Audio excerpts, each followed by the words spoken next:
Right, let's get going. Hello, everyone. Thank you for joining us for the third installment of On for Investments. I swear I have nothing to do with the name of the webinar series. Welcome if you're joining us for the first time. Welcome back if you've joined us before. This is the first time we're doing this in English, but the focus to open this to a larger audience. The focus is still going to be mainly about Israel though, and we might change that in future episodes. As always, I have an amazing panel with me and I'll let them introduce themselves shortly, but just a couple of things before that.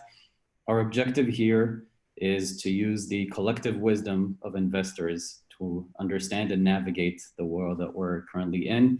The great thing about investors is that they themselves use the collective wisdom of the founders that they work with or meet.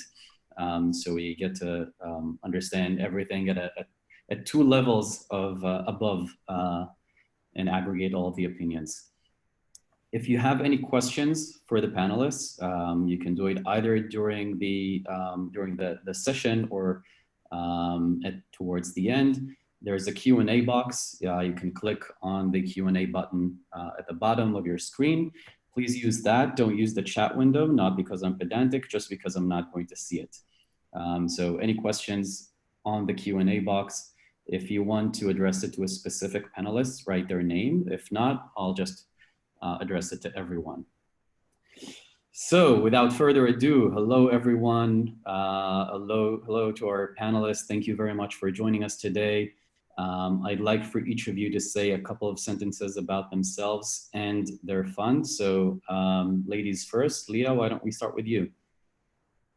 Sure. Hi, everybody. So I'm Leah Comwell. I'm an investor at UpWest. We're a cross-border fund with offices in Palo Alto and Tel Aviv.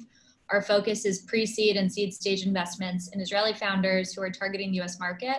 Specifically, we invest in companies who want to have the CEO based in the States to lead the business side of things over there, while keeping the R&D team based here in Israel. We have the largest portfolio of Israeli startups headquartered in the US. At the moment, we have over 35 active companies structured that way with the CEO based there and the R&D team based here. Thank you very much. Omri, moving over to you. Yes, hi everybody. So I'm Omri, a partner in Grow Venture. We invest in Israel in early stage in deep tech. We have 16 portfolio companies in semiconductor, AI, digital health, industry 4.0. Eden, over to you. Sure. Eden Shochat, entrepreneur turned investor. I'm part of Aleph. We just announced a couple of months ago raising the third fund of 210 million. We invest in a pretty wide gamut. We're actually criticized for having a weird portfolio at times. So anywhere from B2C, hardcore B2C, like a house party that started again amazingly. It's quite a story. But Joy Tunes, but also to the B2G, like Windward, that track all the ships in the world. So fairly wide interest. We're three partners. It's an equal partnership and a partner-only firm. So anyone you speak with on the investment side can write the check and will probably be anywhere from sitting on the board to helping you out. And one last thing, we're extremely invested into software. So much of what Aleph does runs through the platform, which is a 8-person team that both provides value in the portfolio and also helps us find the best companies and entrepreneurs in Israel. Invest in seed and A. Great, thank you so much. And I actually want to touch upon, and then you mentioned that you have a wide gamut of startups that you're investing in. Leah, I believe UpWest is also pretty generic in their approach. Omri, you have a vertical focus. Tell me about how that changes the picture today. Everyone is talking about the verticals that are going to be successful post-corona, the ones that are getting hit. Do you find that a generalist approach works better at a crisis like this, or do you double down on your vertical in times like these?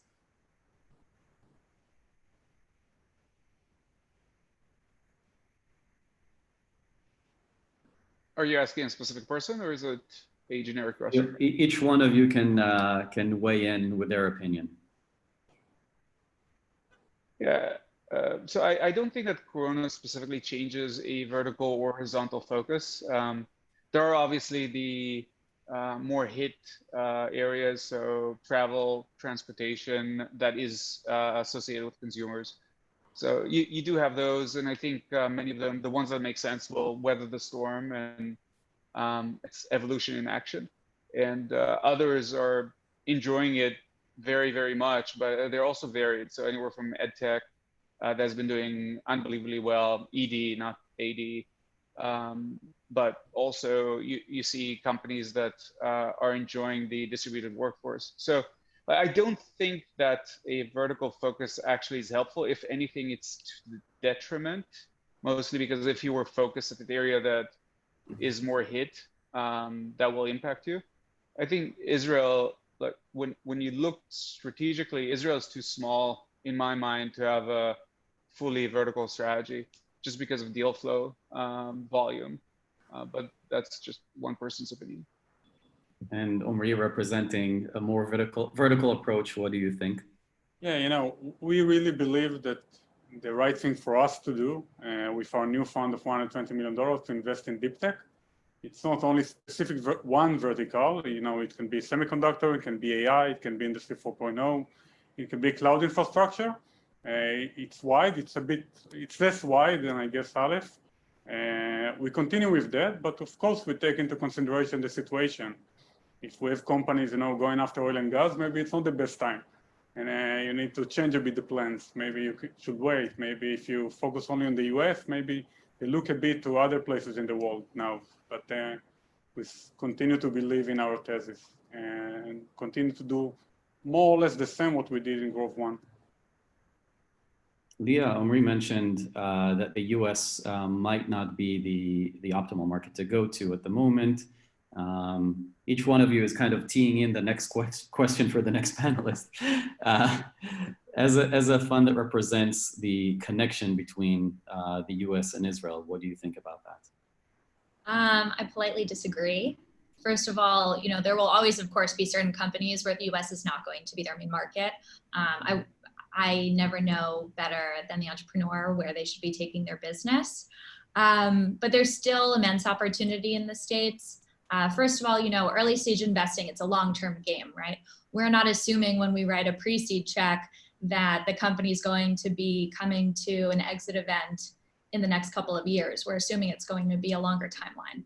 And we definitely expect the US to recover just like we expect the rest of the world.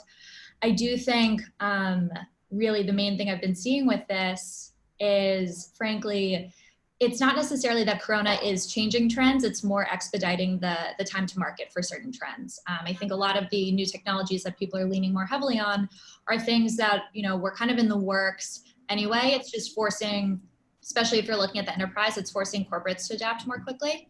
So if anything, it continues to make the US a really good opportunity. Yeah, I still feel pretty confident in the US market. Great, thank you. Just to agree with you, I think that generally one of the lesser understood subjects about venture is how anti-fragile it is, like structurally. So funds historically were 7 years in length and usually extended to 10 with provisions. Aleph was born as a 12 years fund. So the working assumption is that there are cycles and the venture industry needs to withstand cycles. So it might change locally some behaviors. You will care more about your portfolio at some point. You'll just stabilize that and look at reserves. So that's only that's the responsible thing to do. But after that, assuming you don't have a 10-year depression, right, then I don't think that it actually should modify investment behavior on the investment side. It does and should modify behavior on the startup side. And when we say it shouldn't change behavior on the investment side, what about the opposite direction? So some people are saying that the best vintages come out of crises. Mm-hmm. Yeah, sure. Like look at 2008. So that's true. Innovation never stops. It's a question always of the kind of returns you can provide, the time you'll need in order to sustain the companies. But yeah, innovate. I think that's already a given. Like innovation never stops.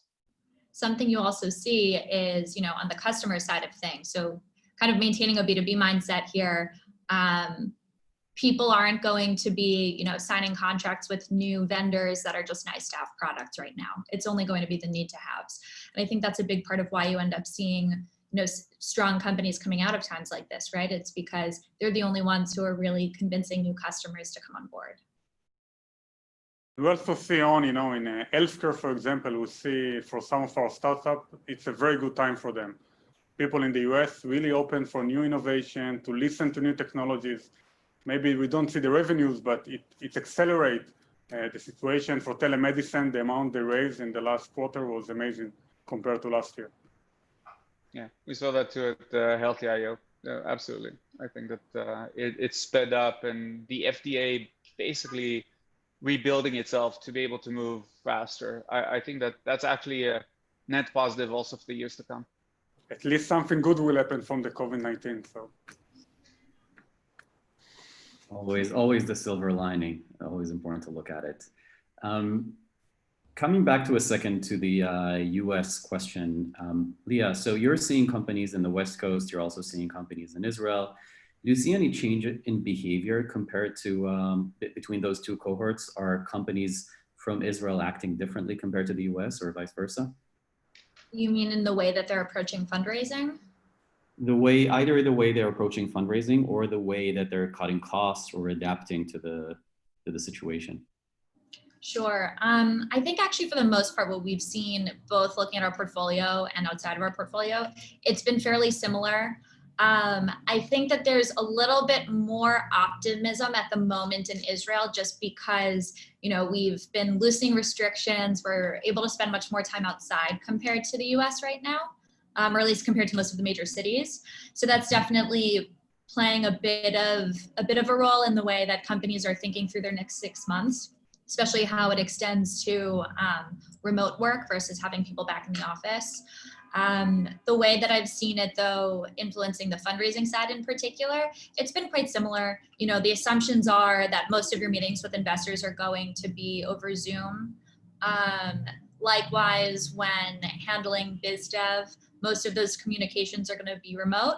I think also something we're seeing is, rather than focusing on new customer acquisition over the past few months, most companies have been looking to focus on reducing churn. It's pretty difficult to reach out to new business during a pandemic and say, hi, I have no idea how your health is. For all I know, your family is dying, but why don't you add another piece of software to your stack? But really the focus, I would say, and I think it's also been the way that we're interacting with our own portfolio. March and April in particular, the major focus for us was kind of triaging everything and making sure that everyone had a healthy runway before, and then I guess recalculating reserves and things like that before really resetting our focus on outside investments. Omri, what do you see in your companies? How are they adapting to the situation? Yeah, so we have different type of companies. So some of them, they change very small. They're, very early. They just started. Some of them adapted the plans in order to have much bigger run rate, to try to have 18 months. So they change a bit the plan. Some of them even raising money now. They're in a very good situation. They're able to raise more money after their, extension for last rounds in order to continue and move in the same pace. So each company is behaving differently. Each vertical behaves differently. We don't have one solution to all of them. And then can we start seeing trends? Do we know what's working and not what's not working for startups as they plan to lengthen their runway? So there's a lot of battle fog, like that I think is the key thing. And the problem is that also it's a moving target. So if the key thing is, as said previously, is just making sure the runway is there, right? Because you need the time in order to understand the market. And what we do, the portfolio is now 34 companies, and we're also fairly well connected into both multinationals and other startups. So we're collecting information, then disseminating it. So just to give you one perspective, which is interesting, is one of the portfolio companies was able to close a contract in Japan pre the resurgence of their infections without a POC, which was very atypical for that company. So immediately we looked at that data, we looked at other companies, we sent out a query saying, hey, so what's going on in Japan? Is that an interesting target market? And then disseminate information. And we constantly do more of that. And I think that as the reality is being rewritten, we'll just need to continue doing that and just in a fast enough pace. The flip side of it is that the key thing is finding leading indicators, right? So sales, unfortunately, is a lagging indicator. For some, it's less lagging, for some, more lagging. But a sales cycle has so many steps that you don't know at any given point, if you aggregate that, is whether the leads take longer, whether the POC takes longer, whether procurement takes longer, whether negotiation is stronger. We do see for some companies like Logix, we just announced the funding round there, where there's more demand. Then the question is, how do you leverage that demand? Because as you said, and as Leah said, is you using the same pitch doesn't work necessarily, but they do want it. So now we monitor, we break down the sales funnel, and we look at every step differently and separately, and we communicate that then to the rest of the portfolio companies, which allows them to adapt. So some companies will now invest more in webinars because they understood that it takes a while for intention to build up. It takes longer for intention to build up. So they'll fix that. Other companies will try to fix the pricing and go a bit lower price and then upsell.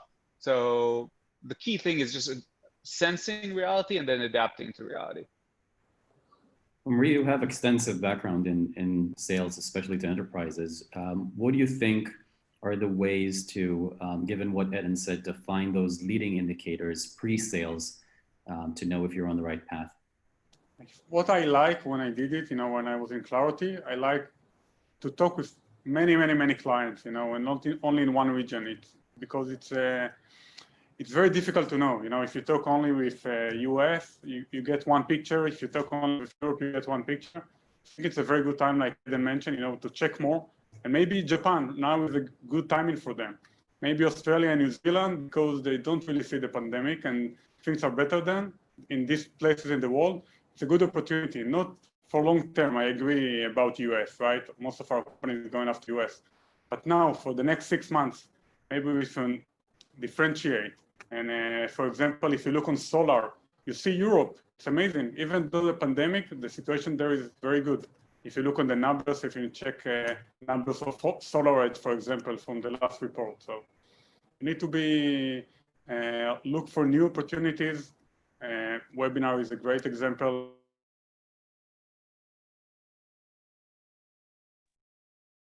I think we lost you a bit. Hotel or New York, so we can take advantage sometimes of the situation.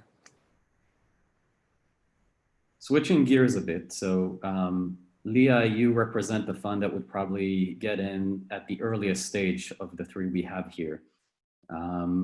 A lot of people are being laid off these days as large companies are restructuring.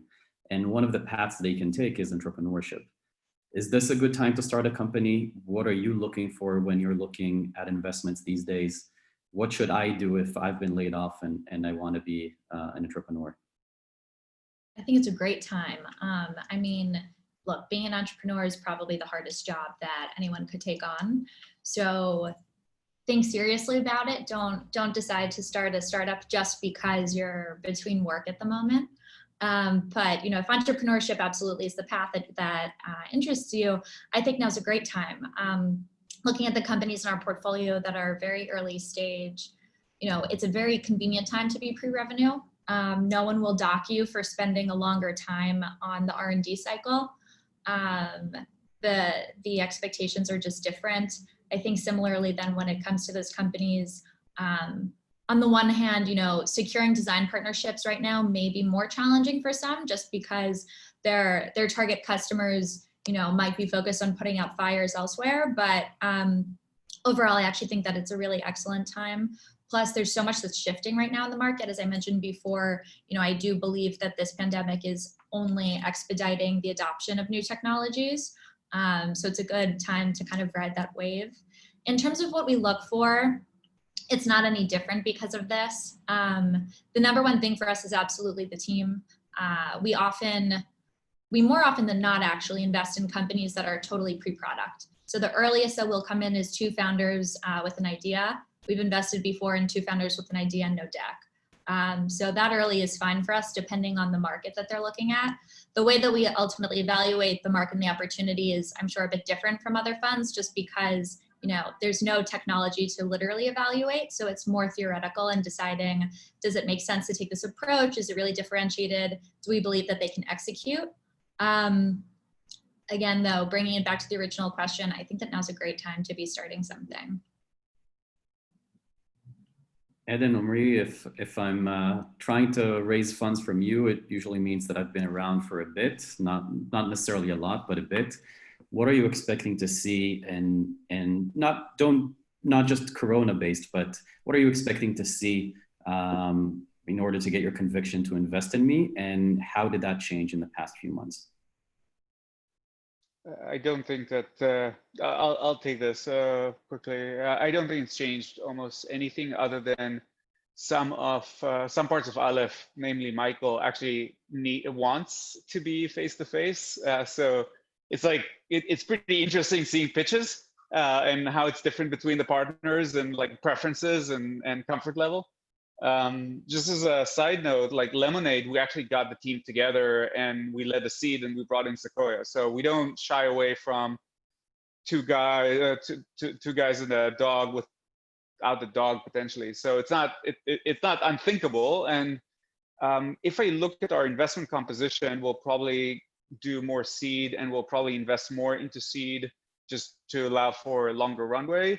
And because we never look for outsized holdings, then interestingly, it probably means that there won't be, at least in our perception, drop in valuation, right? Because we'll want to have a longer runway.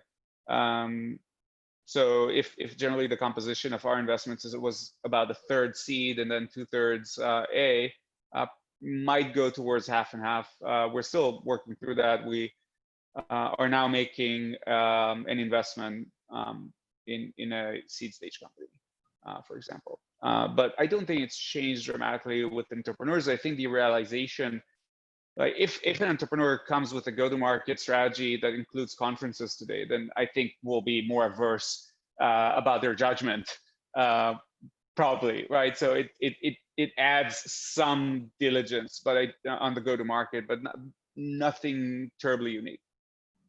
Yeah. From our point of view, we don't change it a lot. It's very important for us, the product market fit, and they talk enough with clients and use this opportunity today to talk more with clients, because if they are coming to people only with presentation and we will do ideation now, it's better to be, we'll take it a bit slower than before. I did one of my last investment was very, very early. I think now if they will come, I will wait a bit. I will go to talk with more clients together with them, and then we'll decide. Got it. So I was told there's a question from the audience hiding in the chat box. So we have Eliav asking, what's your opinion on the future of work / remote work / HR tech as a... And just a reminder, if you want to ask a question of the panelists, please do so in the Q&A box so we can easily see it.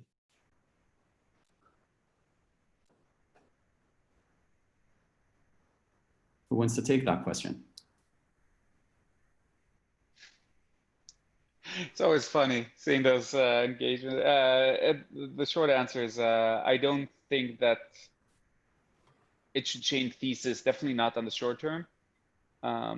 So what I can say is that is something that was not asked in the question, but I think is important for everyone to know. Like, we're now starting to see people coming back to the office, and it's actually, not surprisingly, I think it's as expected, it's hard. So it's like, it's almost a third. So a third are aching to go to the office. A third say, hey, I'm much more productive at home. There's no driving. There are kids. So reasons, external reasons for that. And the last third is, I'm afraid of going back. And effectively, the last 2/3 are actually kind of the same together. They're clumped together. because like there could be cognitive dissonance there. So I think the challenge right now, not as whether we invest into HR tech, I think there's an interesting just management challenge at this point of understanding whether remote work is more productive, what happens when you want to tap someone on the shoulder. So just being realistic and knowing that there is some reduced productivity and having that as part of the discussion, and finding the right way to go back to the office, whether it's half days, whether it's joint spreadsheets to say who should work with who. I think that's a key concern for me as a board member, and also for us as a fund, and just understanding and helping our portfolio and quite frankly our employees as well of going through this. It's interesting what you said about the different thirds. So what I've been seeing is that on the one hand, yes, there's a big boost in productivity when working from home and no need to commute. On the other hand, the interaction is missing, and like you said, the tap on the shoulder. And what I'm wondering is if we'll see a new structure where you have companies that work, let's say, 2 days from the office, 2 more days in shifts, and then 1 day from home, or something like that. It's absolutely possible. I mean, we've been seeing also more entirely remote companies popping up even before this happened. Another question though about the long-term implications on the workforce is, if people are all shifting to remote work, then how many jobs are actually going to be pushed overseas to other markets where labor is cheaper? Because if people aren't coming into the office regardless, then why pay for an engineer in Silicon Valley or here in Israel where salaries are pretty high when you could outsource it elsewhere? So that'll definitely be a longer term shift as well. It's something for all tech companies to think about, both in terms of what they're doing for their own business, but of course in terms of their own strategies for employee management. There's also obvious questions around, cybersecurity and what new attack vectors are popping up, and what types of risks are becoming larger for companies given the fact that people are working from home more. And how do you secure somebody's at-home Wi-Fi network the same way that you would if they were working in your office? We have another audience question, and once again about a vertical. So Yaakov is asking about the if any of you were investing in it, and what can you say about the near future in terms of disruption for the real estate?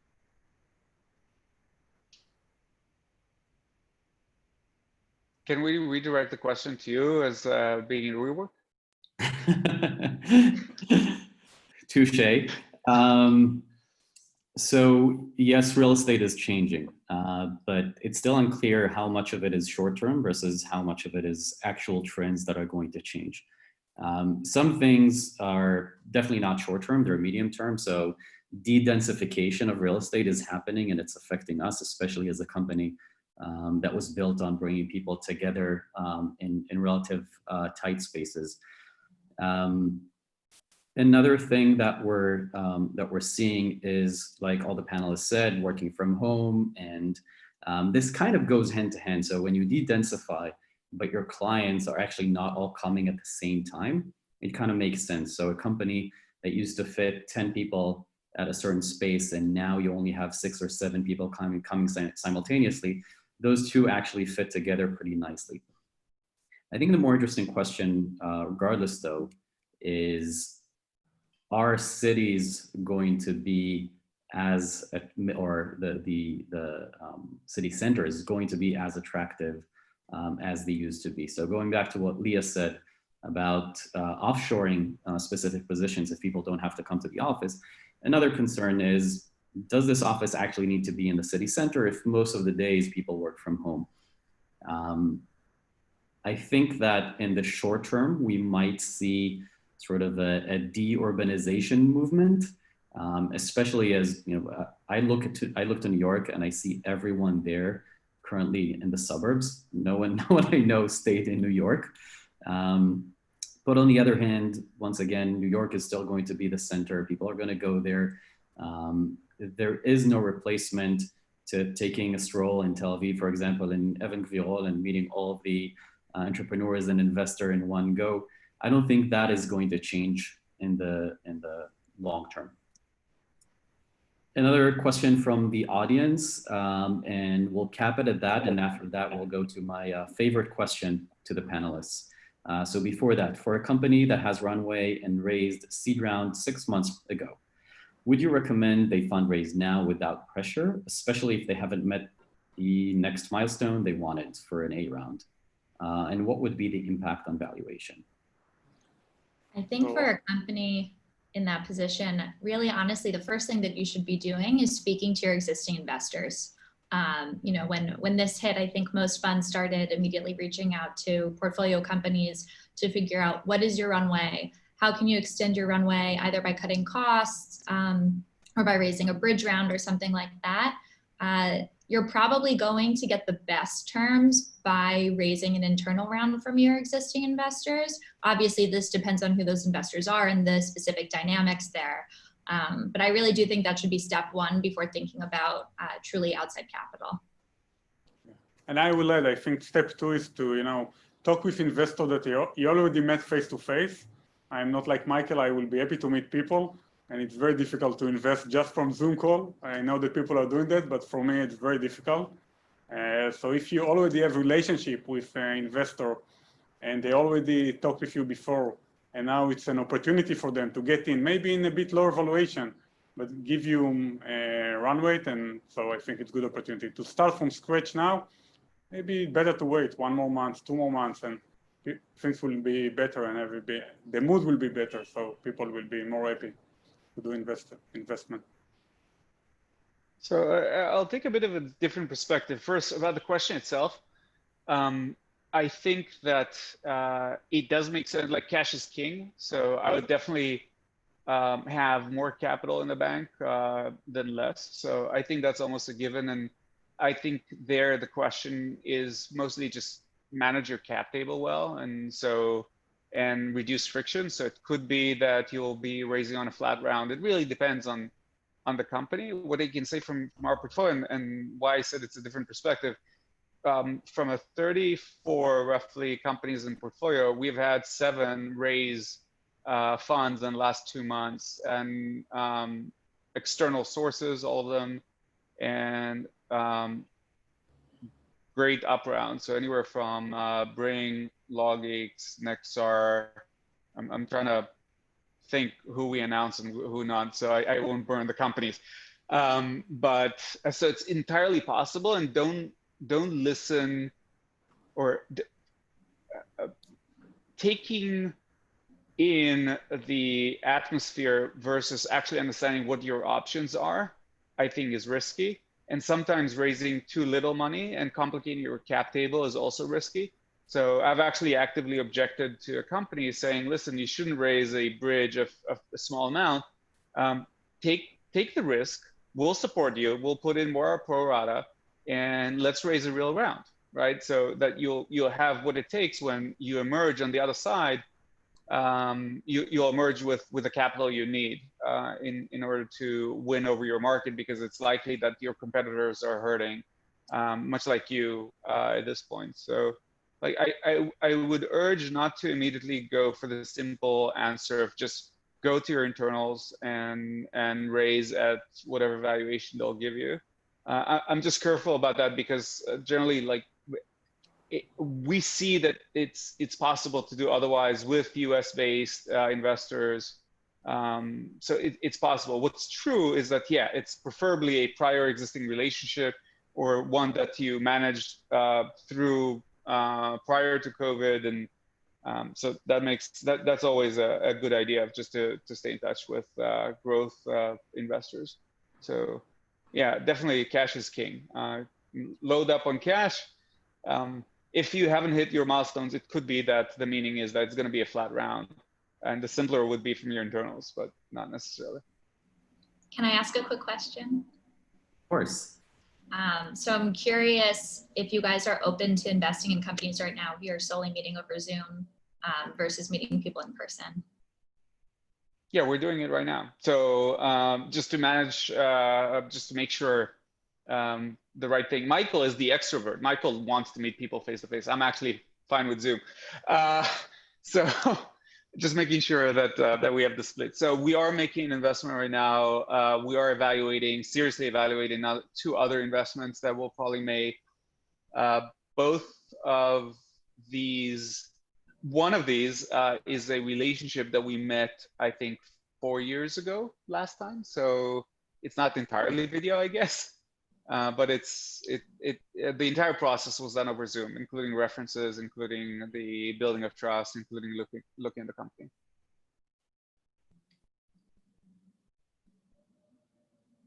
Omri, your thoughts on Zoom-only investments? Yes, so our team continue to do meetings and continue to evaluate and look on some deals now. I'm honestly prefer to meet people face to face. So I do Zoom calls, but if I will want to invest in the next 1 or 2 months, I will meet according to regulation and not do anything not legal, but I want to see people and I work with people, so I think it's important to meet them not only over Zoom. Even though it's great this opportunity to talk today, but still, it will be better to meet people face to face. Makes sense. Yeah, for us, also it's funny, we actually invest based on consensus. And given the fact that our team is spread between here and Palo Alto, we almost never all get to meet people in person before deciding to invest in them anyway. So we've been pretty used to doing deals through Zoom. Now is the first time that we're looking at deals where, you know, it's possible that none of us will meet somebody in person beforehand, and we're definitely comfortable with that. Based on what's happening over here for teams who we move far enough along in process, we're also comfortable with meeting in person, obviously, you know, staying like socially distanced. But in California, it's trickier to do a socially distanced meeting just because the regulations over there are a bit different right now. But we're fine with doing a fully Zoom investment. Yeah, I think it's interesting seeing the kind of the VC decision-making process. So like Aleph, structurally, it's a indicative voting process versus a decision-making oriented. So each of the partners will vote 1 to 10. You cannot vote 5. And and if it's above 5, then there's a hunting license. So if you think about the 2-partner situation, a 10 and a 1 the deal can go through. So it's as non-consensus as they come. I will remember that 1 if I voted. So probably, so it's, but it's intentionally non-consensus oriented. I remember your favorite example of the company that was a disagreement. I'm actually curious to hear about that these days, but that's for another talk. I think actually the topic of decision-making at funds, consensus versus indicative versus specific people on the committee being empowered to make decisions is a very interesting topic to have an entire webinar dedicated to. But going to my favorite part of these webinars, everyone's been listening to you up until now, and hopefully you've been listening to each other as well. And this is where I ask each of you to cite a aha moment that they had today, something that they've heard from someone else on the panel that really resonated with them. So, and I can start. I think I really like, Eden, what you mentioned, that you take information from one company and you try to spread it all over your portfolio. I think it's a very good opportunity to do that. I think we should do that all the time, but in crisis, maybe it's a better time to do that.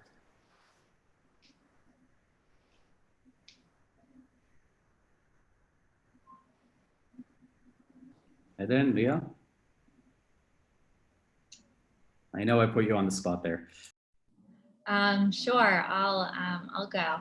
I think also Eden's point about, you know, looking at the fact that it's a long-term gain, right? And making sure that no one is getting too caught up in what's kind of happening in the day-to-day right now.